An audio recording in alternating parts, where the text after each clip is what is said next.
Hello friend, आज हम इस वीडियो में चर्चा करेंगे क्लास 10th के एनसीईआरटी की विज्ञान का फर्स्ट चैप्टर रासायनिक अभिक्रिया एवं समीकरण।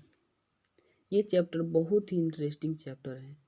ये चैप्टर जो है एग्जाम के दृष्टिकोण से बहुत ही महत्वपूर्ण है। तो आज हम इस पूरे चैप्टर को ख़त्म करेंगे और अच्छे से बारीकी से समझेंगे। तो हम चलते हैं हमारे अध्याय की ओर। हमारा अध्याय है कि रासायनिक अभिक्रिया एवं समीकरण। रासायनिक अभिक्रिया एवं समीकरण है। तो रासायनिक अभिक्रिया क्या होती है, रासायनिक समीकरण क्या होती है, इसके बारे में हम अच्छे से डिटेल से समझेंगे इस वीडियो में।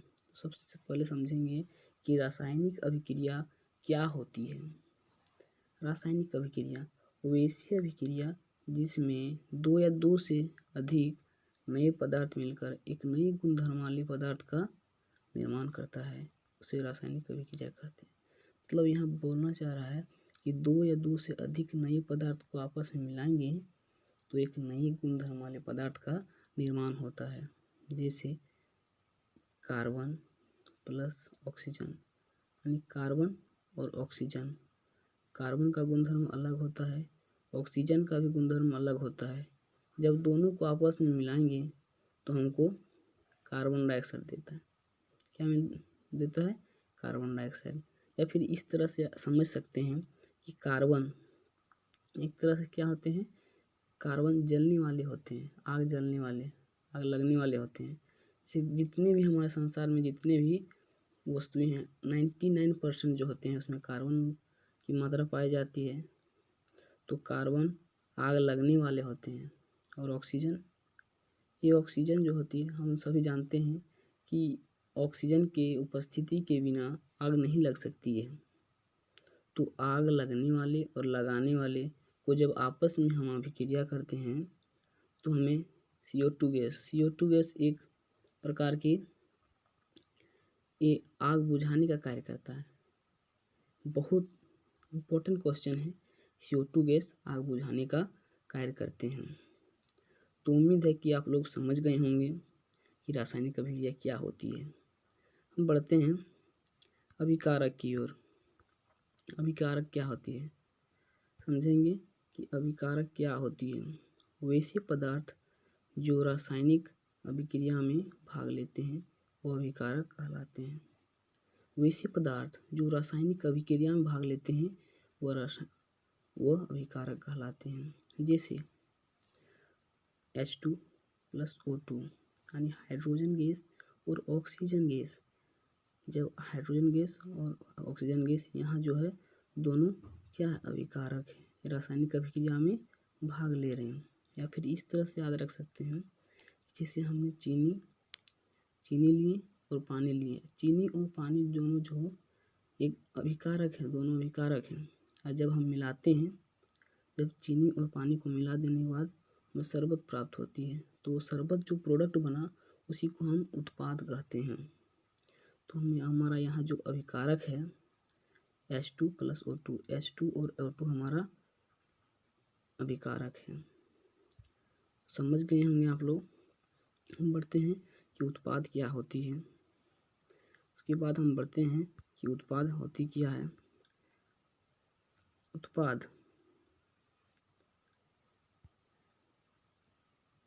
अभिक्रिया होने के बाद जिस पदार्थ का निर्माण होता है उसे उत्पाद कहते हैं। यानी अभिक्रिया होने के बाद जिस पदार्थ का निर्माण होता है उसे उत्पाद कहते हैं।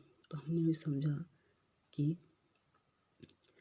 कि कार्बन प्लस ऑक्सीजन गैस, जब कार्बन प्लस ऑक्सीजन गैस को आपस में हम मिलाते हैं तो हमें कार्बन डाइऑक्साइड गैस देता है।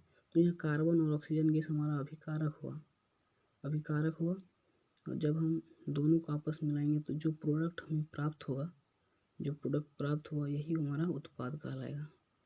यही CO2 गैस हमारा उत्पाद कहलाएगा। तो उत्पाद समझ गए होंगे आप लोग। बढ़ते हैं कि अगला टॉपिक बढ़ते हैं कि रासायनिक समीकरण क्या होती है। रासायनिक समीकरण क्या होती है रासायनिक अभिक्रिया को संक्षिप्त रूप में लिखना ही रासायनिक समीकरण कहलाता है। यानी रासायनिक अभिक्रिया को शब्दों में ना लिखकर उसे सांकेतिक रूप में लिखना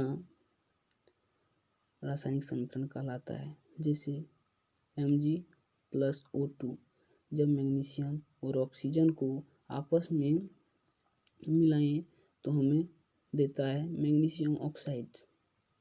इसी तरह से सांकेतिक रूप में लिखना हमारा क्या कहलाता है, रासायनिक समीकरण।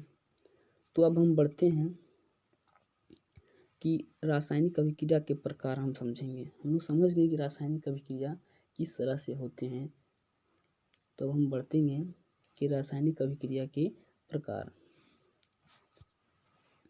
रासायनिक अभिक्रिया कितने प्रकार होते हैं? तो पहला प्रकार उनमें से होते हैं कि संयोजन अभिक्रिया। यानी रासायनिक अभिक्रिया का पहला जो होते हैं वो होते हैं संयोजन अभिक्रिया। संयोजन अभिक्रिया क्या होती है? वैसी अभिक्रिया जिसमें दो या दो से अधिक अभिकारक मिलकर एक एकल उत्पाद का निर्माण करता है। यानी इस अभिक्रिया में कहना चाहता है कि जब दो या दो से अधिक अभिकारक को आपस में मिलाएंगे, अभिक्रिया कराएंगे तो एक एकल उत्पाद का निर्माण करेगा। एकल उत्पाद जो होगा वो एकल होगा, एक ही उत्पाद का निर्माण करेंगे तो उसे संयोजन अभिक्रिया कहते हैं। जैसे मैग्नीशियम ऑक्सीजन को मिलाएं, जब मैग्नीशियम और ऑक्सीजन को आपस में मिलाएं तो हमको देता है मैग्नीशियम ऑक्साइड। यानी यहाँ देखें कि मैग्नीशियम और ऑक्सीजन दो अभिकारक हैं और हमको देता है उत्पाद जो अभिक्रिया करने पर हमें एक ही उत्पाद प्राप्त होते हैं। तो हमने समझ गए कि संयोजन अभिक्रिया वैसी अभिक्रिया जिसमें दो या दो से अधिक अभिकारक मिलकर एक एकल उत्पाद का निर्माण करता है, वह संयोजन अभिक्रिया कहलाता है। फिर दूसरा एग्जाम्पल इस तरह समझ सकते हैं, कार्बन और ऑक्सीजन। यहाँ भी दो अभिकारक हैं, दिख रहा है। कार्बन और ऑक्सीजन को आप एक आपस में अभिक्रिया करते हैं तो हमको देता है कार्बन डाइऑक्साइड जो एक एकल उत्पाद का निर्माण करता है। तो हम लोग समझ गए होंगे कि संयोजन अभिक्रिया क्या होती है। तो हम बढ़ते हैं अगली प्रकार की ओर। उसका दूसरा प्रकार है कि वियोजन अभिक्रिया। दूसरा प्रकार है वियोजन अभिक्रिया क्या होती है? वैसी अभिक्रिया जिसमें एक एकल अभिकारक टूटकर दो या दो से अधिक उत्पादों में बढ़ जाता है, उसे वियोजन अभिक्रिया कहते हैं।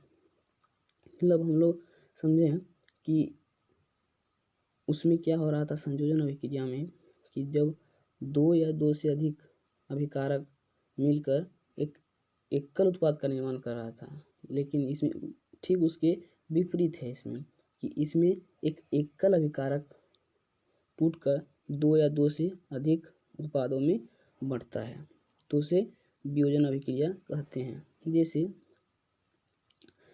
समझते हैं एग्जाम्पल के थ्रू कि CaCO3 कैल्शियम कार्बोनेट, यह भी कैल्शियम कार्बोनेट का जो है रासायनिक नाम होती है, इसका नाम होती है कैल्शियम कार्बोनेट। इसे हम कह सकते हैं चूना पत्थर। इसका जो है रासायनिक नाम है चूना पत्थर। जब हम कैल्शियम कार्बोनेट को हीट देते हैं, कुछ हम एक्सटर्नल हीटर में बाहरी हीट देते हैं तो हमें देता है CaO कैल्शियम ऑक्साइड और CO2 गैस बाहर निकल जाता है। तो यहाँ कैल्शियम ऑक्साइड रासायनिक सूत्र कैल्शियम ऑक्साइड का जो होता है रासायनिक नाम जो होता है इसका होता है बिना बुझा हुआ चूना। नोट कर लें, बहुत इंपॉर्टेंट क्वेश्चन है ये सब। CaO जो है कैल्शियम कार्बोनेट बिना बुझा हुआ चूना इसे कहा जाता है। दूसरा एग्जाम्पल समझते हैं AgCl यानी सिल्वर क्लोराइड। जब सिल्वर क्लोराइड को उसमें हम सूर्य का प्रकाश पड़ता है तो Ag प्लस Cl2 यानी सिल्वर और क्लोराइड में बदल जाता है, टूट जाता है। तो हमने देखा कि विजन अभिक्रिया होता है कि वैसी अभिक्रिया जिसमें एक एकल अभिकारक टूटकर दो या दो से अधिक उत्पादों में बंट रहा है, देख रहे हैं। फिर तीसरा एग्जांपल लेते हैं उसी तरह कि H2O यानी जल। जब जल को हम विद्युत यानी इलेक्ट्रिसिटी जब हम करंट देते हैं तो हमें देता है H2 प्लस O2 यानी हाइड्रोजन गैस और ऑक्सीजन गैस दो उत्पाद देते हैं। तो आप लोग, उम्मीद है कि आप लोग समझ गए होंगे। और ये सभी एग्जाम्पल बहुत इम्पोर्टेंट हैं, मतलब लगभग बहुत अधिक सालों में पूछे गए हैं एग्जामों में ये सभी एग्जाम्पल। तो आप लोग नोट कर लें, बहुत इम्पोर्टेंट एग्जाम्पल्स हैं। हम चलते हैं तीसरा टाइप, तीसरा प्रकार अभिक्रिया के तीसरे प्रकार की ओर बढ़ते हैं। तीसरा प्रकार है कि विस्थापन अभिक्रिया क्या है। विस्थापन अभिक्रिया क्या होती है? वैसी अभिक्रिया जिसमें एक अधिक अभिक्रियाशील तत्व कम अभिक्रियाशील तत्वों के यौगिकों से विस्थापित कर देता है। मतलब एक अधिक अभिक्रियाशील तत्व कम अभिक्रियाशील तत्वों की उसके यौगिकों से विस्थापित कर देता है। मतलब जो होता है कम अभिक्रियाशील तत्वों के यौगिक जो होते हैं उसके साथ यौगिक से बने होते हैं उसको विस्थापित कर देता है एक अधिक अभिक्रियाशील तत्व। तो इस तरह समझ सकते हैं कि इसे एक अधिक ताकत शक्तिशाली आदमी कमजोर व्यक्ति को उसको उस जगह से हटा देता है। जैसे समझेंगे, एग्जाम्पल के थ्रू समझते हैं कि Fe यानी आयरन को जब CuSO4 से अभिक्रिया करते हैं तो हमको FeSO4 प्लस Cu देता है। यानी हम देखें कि यहाँ जो है Fe यानी आयरन जो है कॉपर की अपेक्षा जो है अधिक अभिक्रियाशील धातु होता है। लोग जानते हैं कि आयरन जो होती है कॉपर की अपेक्षा अधिक अभिक्रियाशील धातु होता है। तो यहाँ अधिक अभिक्रियाशील धातु आयरन जो है कॉपर सल्फेट यानी कॉपर को विस्थापित करके उसके यौगिक में जाके बैठ गए और कॉपर को बाहर निकाल दिए। तो डेफिनेशन इसे कहता है कि ऐसी अभिक्रिया होती है जिसमें एक अधिक अभिक्रियाशील तत्व कम अभिक्रियाशील तत्वों की यौगिकों से विस्थापित कर देता है। तो हम लोग देखें कि अधिक अभिक्रियाशील तत्व आयरन था और कम अभिक्रियाशील तत्व कॉपर था। कॉपर को उसके यौगिक से विस्थापित कर दिया और उसके जगह पर आयरन उसके जगह ले लिया और कॉपर को बाहर निकाल दिया। दूसरा एग्जाम्पल समझते हैं कि Zn यानी जिंक और कॉपर सल्फेट।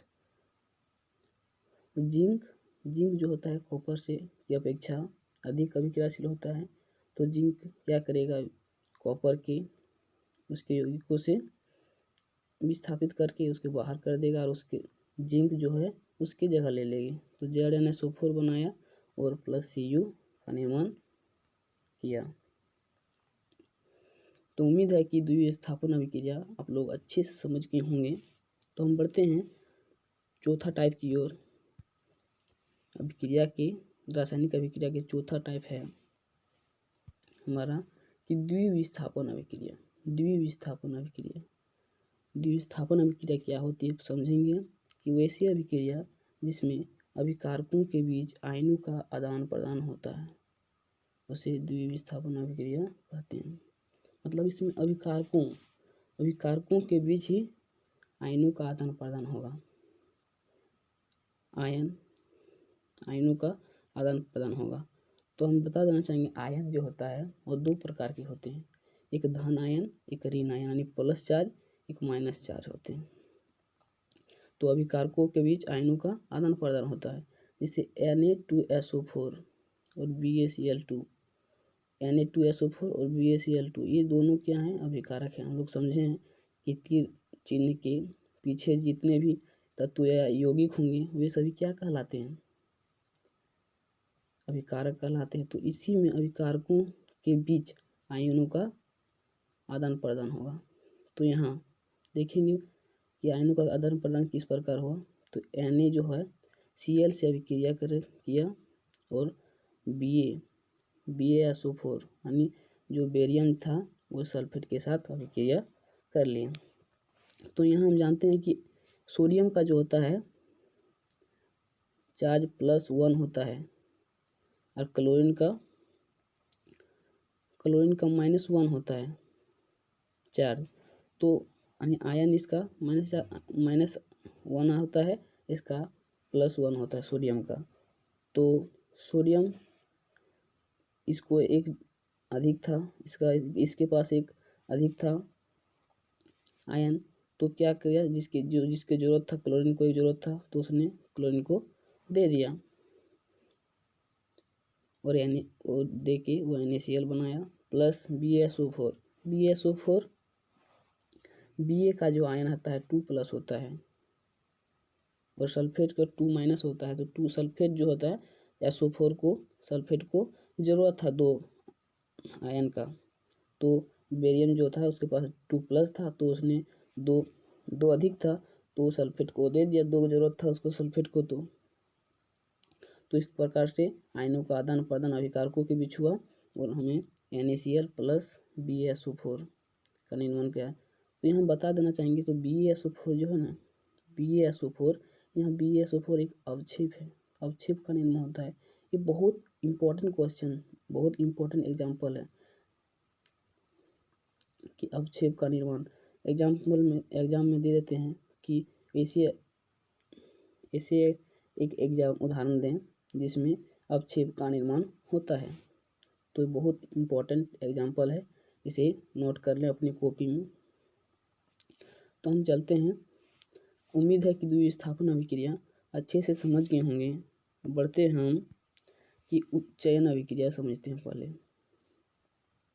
उपचयन अभिक्रिया समझते हैं क्या होती है। उपचयन अभिक्रिया ऐसी अभिक्रिया जिसमें ऑक्सीजन का योग तथा हाइड्रोजन का ह्रास होता है। क्या, जिसमें ऑक्सीजन का योग तथा हाइड्रोजन का ह्रास होता है, मतलब ह्रास यानी कमी होता है हाइड्रोजन का, उसे उपचयन अभिक्रिया कहते हैं। जैसे carbon plus oxygen gas, carbon और ऑक्सीजन को आपस में अभिक्रिया कराएं तो हमको देता है क्या, कार्बन डाइऑक्साइड गैस। तो इसमें देखें कि कार्बन का योग हो रहा है यानी एडिंग हो रहा है कार्बन का। तो हम क्या कह सकते हैं, उपचयन अभिक्रिया। उपचयन अभिक्रिया क्या कहती है, जिसमें वैसी अभिक्रिया जिसमें ऑक्सीजन का योग तथा हाइड्रोजन का ह्रास होता है, उसे उपचयन अभिक्रिया कहते हैं। दूसरा एग्जाम्पल समझते हैं कि मैग्नीशियम और ऑक्सीजन गैस, जब मैग्नीशियम और ऑक्सीजन गैस को आपस में अभिक्रिया कराते हैं तो हमको देता है मैग्नीशियम ऑक्साइड। तो इसमें भी देखें कि ऑक्सीजन का योग हो रहा है, तो हम कह सकते हैं कि ये सभी उपचयन अभिक्रिया कहलाएंगे। हम बढ़ते हैं अपचयन अभिक्रिया की ओर। अपचयन अभिक्रिया क्या होती है। अपचयन अभिक्रिया क्या होती है, ऐसी अभिक्रिया जिसमें हाइड्रोजन का योग तथा ऑक्सीजन का ह्रास होता है। इसमें हाइड्रोजन का योग होगा और ऑक्सीजन का ह्रास होगा, मतलब उपचयन अभिक्रिया के ठीक विपरीत है। ऐसी अभिक्रिया जिसमें हाइड्रोजन का योग तथा हाइड्रोजन ऑक्सीजन का ह्रास होता है उसे उपचयन अभिक्रिया कहते हैं। जैसे CuO यानी कॉपर ऑक्साइड, कॉपर ऑक्साइड को जब हम हाइड्रोजन गैस के साथ, कॉपर ऑक्साइड को हाइड्रोजन गैस के साथ अभिक्रिया कराते हैं तो क्या करता है, तब हमको देता है Cu + H2O। यहाँ से जो है ऑक्सीजन का ह्रास हो गया। तो जब हम समझें कि ऑक्सीजन का ह्रास होगा तो हम क्या जानते हैं कि अपचयन अभिक्रिया कहलाता है। तो यहाँ ऑक्सीजन का ह्रास हुआ तो हम इस अभिक्रिया को अपचयन अभिक्रिया कहेंगे। और H2 H2 का योग हुआ, यानी H2 में ऑक्सीजन का योग हुआ, तो ये उपचयन अभिक्रिया कहलाएगा। ये जो है उपचयन कहलाएगा और ये अपचयन अभिक्रिया कहलाएगा। तो उम्मीद है कि आप लोग समझ गए होंगे। तो हम पढ़ते हैं क्या होती है रेडॉक्स अभिक्रिया। पांचवा जो अभिक्रिया का प्रकार था वो हम समझेंगे कि रेडॉक्स अभिक्रिया था। रेडॉक्स अभिक्रिया क्या था? रेडॉक्स अभिक्रिया वैसी अभिक्रिया जिसमें उपचयन तथा अपचयन दोनों घटित होता है। यानी हम लोग सबसे पहले इसलिए समझाएंगे उपचयन अपचयन, ताकि रेडॉक्स अभिक्रिया में दिक्कतें आप लोग को ना हो। वैसी अभिक्रिया जिसमें उपचयन तथा अपचयन दोनों घटित होता है वह रेडॉक्स अभिक्रिया कहलाता है। जैसे एग्जाम्पल में समझते हैं कि Cu यानी कॉपर ऑक्साइड को ऑक्सीजन के साथ हाइड्रोजन गैस के साथ अभिक्रिया करते हैं। जब कॉपर ऑक्साइड को हाइड्रोजन गैस के साथ अभिक्रिया करते हैं तो हमको Cu और H2 यानी जल प्राप्त होता है। तो यहाँ देखें कि Cu जो है कॉपर ऑक्साइड में ऑक्सीजन का योग, यहाँ ऑक्सीजन का ह्रास हुआ। देखिए ऑक्सीजन का यहाँ ह्रास हुआ, Cu ऑक्सीजन का ह्रास हुआ, तो ये हमारा कहलाएगा अपचयन अभिक्रिया। लोग जाने कि जिसमें ऑक्सीजन का ह्रास होता है और हाइड्रोजन का योग होता है तो उस अभिक्रिया को हम कहते हैं अपचयन अभिक्रिया। और इसमें H2 देखेंगे कि H2 जो है गैस, H2O का इसमें ऑक्सीजन का योग हुआ, तो हम इस अभिक्रिया को कहेंगे उपचयन अभिक्रिया। जिसमें हम लोग ऑक्सीजन का योग होता है उसे उपचयन अभिक्रिया कहते हैं, और इसमें ऑक्सीजन का ह्रास होता है उसे अपचयन अभिक्रिया कहते हैं। अब दूसरा एग्जाम्पल समझते हैं ZnO यानी जिंक ऑक्साइड। जिंक ऑक्साइड को अगर हम कार्बन के साथ अभिक्रिया करते हैं, जिंक ऑक्साइड को कार्बन के साथ अभिक्रिया करते हैं तो हमें क्या प्राप्त होता है ना, जिंक प्लस CO। इसमें देखें कि जिंक ऑक्साइड में से ऑक्सीजन यहाँ ह्रास हुआ, ऑक्सीजन का ह्रास यानी कमी हुआ, ऑक्सीजन हट के और कार्बन को इसमें योग हुआ, कार्बन में ऑक्सीजन का योग हुआ। हमने देखें कि ZnO यानी जिंक ऑक्साइड में ऑक्सीजन हटा और जिंक बनाया, तो इसमें देखें कि ऑक्सीजन जो है ऑक्सीजन का ह्रास हुआ और कार्बन था, कार्बन आके ऑक्सीजन जुड़ गया, तो इसमें ऑक्सीजन का योग हुआ, तो यह हमारा कहलाएगा, जिसमें ऑक्सीजन का योग होता है वो हमारा उपचयन अभिक्रिया कहलाता है।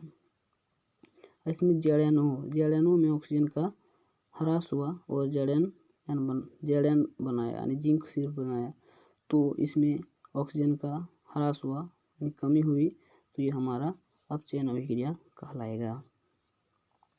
तो हम बढ़ते हैं अब हम अगले टॉपिक की ओर। हमारा अगला टॉपिक है कि ऊष्माक्षेपी अभिक्रिया क्या होती है। ऊष्माक्षेपी अभिक्रिया क्या होती है? वैसी अभिक्रिया जिसमें उत्पाद के साथ साथ ऊष्मा का भी निर्माण होता है। यानी वैसी अभिक्रिया जिसमें उत्पाद का तो निर्माण होगा ही, उसके साथ साथ ऊष्मा का भी निर्माण होगा, वह ऊष्माक्षेपी अभिक्रिया कहलाता है। जैसे CaO यानी कैल्शियम ऑक्साइड, आप लोगों को बताए हैं कैल्शियम ऑक्साइड को हम बिना बुझा हुआ चूना कहते हैं। जब बिना बुझा हुआ चूना को जल के साथ में बुझा देंगे, यानी जल जैसे देंगे बिना बुझा हुआ है और जैसे जल देंगे तो वो क्या होगा, जब जल के साथ अभिक्रिया कराएंगे बिना बुझा हुआ चूना को तो ये बुझा हुआ चूना बन जाएगा।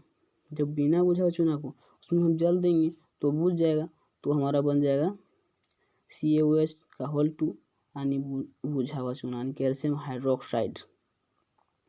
इसका रासायनिक जो इसको कह सकते हैं, रासायनिक नाम इसका है बुझा हुआ चूना, और इसके साथ हमें ऊष्मा भी प्राप्त करता है यानी ऊष्मा भी देता है। उसके बाद अगला एग्जाम्पल इसी तरह की कार्बन यानी कोयला को जैसे मान लें कार्बन प्लस ऑक्सीजन, जब कार्बन को ऑक्सीजन के साथ अभिक्रिया करते हैं, मतलब अभिक्रिया करते हैं, तो हमें कार्बन डाइऑक्साइड गैस देता है। उसके साथ साथ हमें ऊष्मा भी प्राप्त होता है। जैसे कोयला को हम जैसे ऑक्सीजन की उपस्थिति में उसे जलाएं, कोयला को ऑक्सीजन की उपस्थिति में जला तो हमको देता है कार्बन डाइऑक्साइड। वो धुआं बन के उड़ जाता है। उसके बाद जो कोयला जो बचा रहता है उसमें हमको क्या देता है, शेष कोयला जो बचे रहते हैं वो हमें क्या देते हैं, ऊष्मा देते हैं। उसके साथ साथ लाइट भी देते हैं। तो हमने उसका डेफिनेशन क्या होता है ऊष्माक्षेपी का, कि वैसी अभिक्रिया इसमें उत्पाद के साथ साथ ऊष्मा का भी निर्माण होता है, तो वह ऊष्माक्षेपी अभिक्रिया कहलाता है। तो उम्मीद है कि आप लोग समझ गए होंगे। अगर आप लोग हमारे इस चैनल में नए हैं तो हमारे चैनल को सब्सक्राइब, लाइक एंड शेयर ज़रूर करें, ताकि ऐसे ही वीडियो आप लोगों के लिए लेकर आएँ। तो हम बढ़ते हैं। ऊष्माक्षेपी तो हम लोग समझ गए। अब हम समझेंगे कि ऊष्माशोषी क्या होती है। ऊष्माशोषी अभिक्रिया क्या होती है। ऊष्माशोषी अभिक्रिया वैसी अभिक्रिया जिसमें अभिक्रिया होने के लिए ऊष्मा की आवश्यकता होती है, उसे ऊष्माशोषी अभिक्रिया कहते हैं। मतलब यहाँ बोलना चाह रहा है कि अभिक्रिया होने के लिए ऊष्मा की आवश्यकता होगी।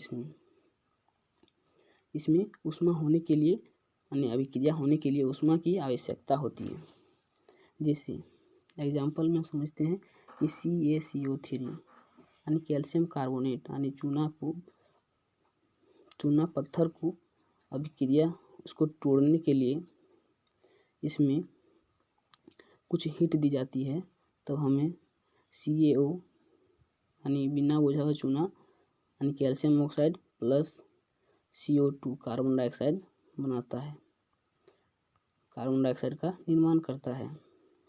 उसी प्रकार दूसरा देखेंगे कि H2O यानी जल को जब हम विद्युत देंगे, यानी विद्युत यहाँ हमारा होगा विद्युत, जब हम जल में विद्युत देंगे यानी इलेक्ट्रिक करंट देंगे तो हमें H2 + O2 में बढ़ जाएगा।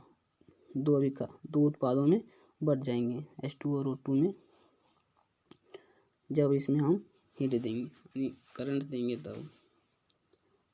तब हम उम्मीद है कि आप लोग समझ गए होंगे। ऊष्माशोषी अभिक्रिया भी इसमें वैसी अभिक्रिया होते हैं जिसमें अभिक्रिया होने के लिए ऊष्मा की आवश्यकता होती है, उसे ऊष्माशोषी अभिक्रिया कहते हैं। हम बढ़ते हैं दूसरा टॉपिक की ओर। टॉपिक है हमारा अवक्षेपण अभिक्रिया। अवक्षेपण अभिक्रिया क्या होती है। अवक्षेपण अभिक्रिया ऐसी अभिक्रिया जिसमें अवक्षेप का निर्माण होता है, वह अवक्षेपण अभिक्रिया कहलाता है। एकदम शॉर्ट में बताएं कि ऐसी अभिक्रिया जिसमें अवक्षेप का निर्माण होता है वह अवक्षेपण अभिक्रिया कहलाता है। जैसे एग्जाम्पल में समझते हैं, Na2SO4 यानी सोडियम सल्फेट। सोडियम सल्फेट को जब हम BaCl2 यानी बेरियम क्लोराइड के साथ अभिक्रिया करते हैं तो हमको NaCl यानी नमक, साधारण नमक यानी सोडियम क्लोराइड प्लस BaSO4 यानी बेरियम सल्फेट का निर्माण करता है। यहाँ जो है बेरियम सल्फेट ही हमारा अवक्षेप है। बेरियम सल्फेट हमारा अवक्षेप कहलाता है। तो Na2SO4 यानी सोडियम सल्फेट में अगर BaCl2 के साथ अभिक्रिया कराते हैं तो NaCl यानी साधारण नमक, इसके साथ साथ हमको क्या देता है, BaSO4 यानी बेरियम सल्फेट। बेरियम सल्फेट ही हमारा अवक्षेप होता है। तो उम्मीद है कि आप लोग समझ गए होंगे अवक्षेपण अभिक्रिया। हम बढ़ते हैं आगे कि संक्षारण क्या होता है।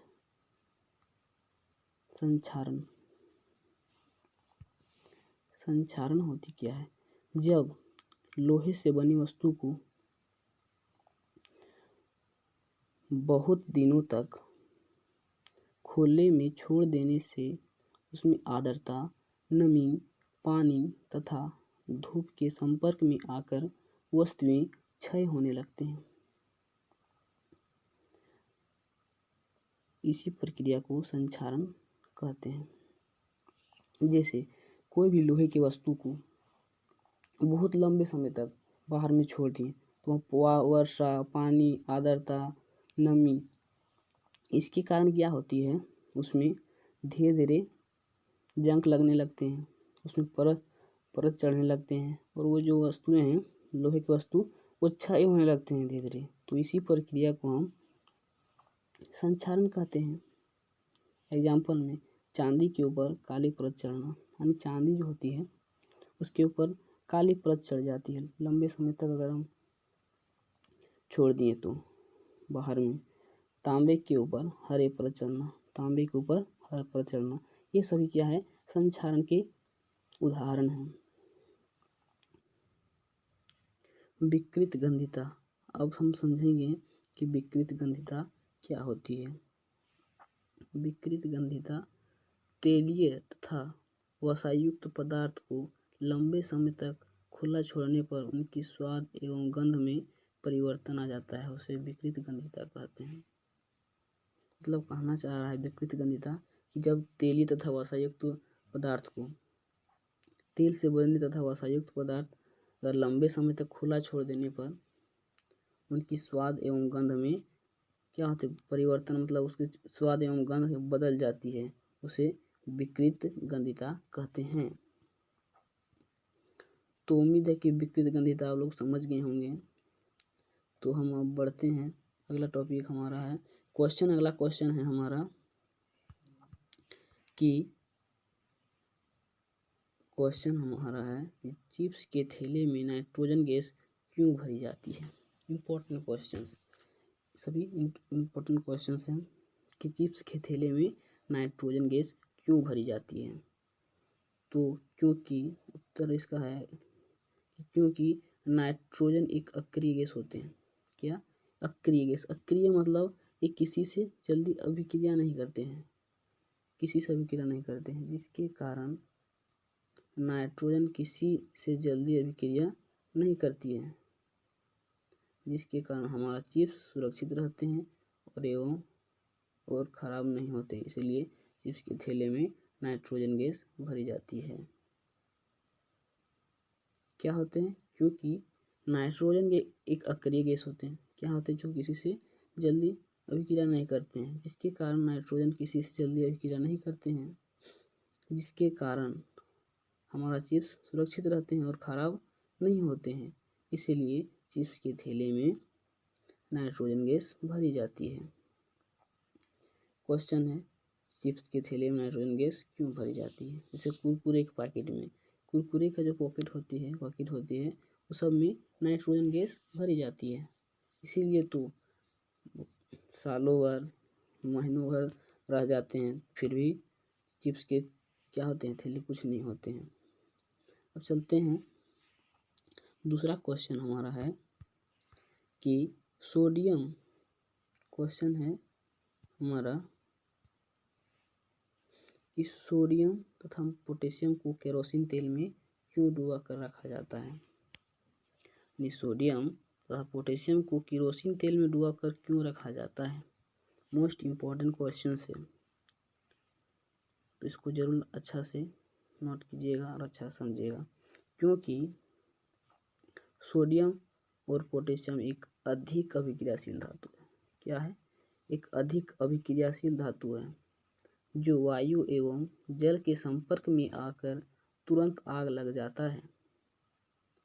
क्या है कि सोडियम और पोटेशियम एक अधिक अभिक्रियाशील धातु है जो वायु एवं जल के संपर्क में आकर तुरंत आग पकड़ लेता है।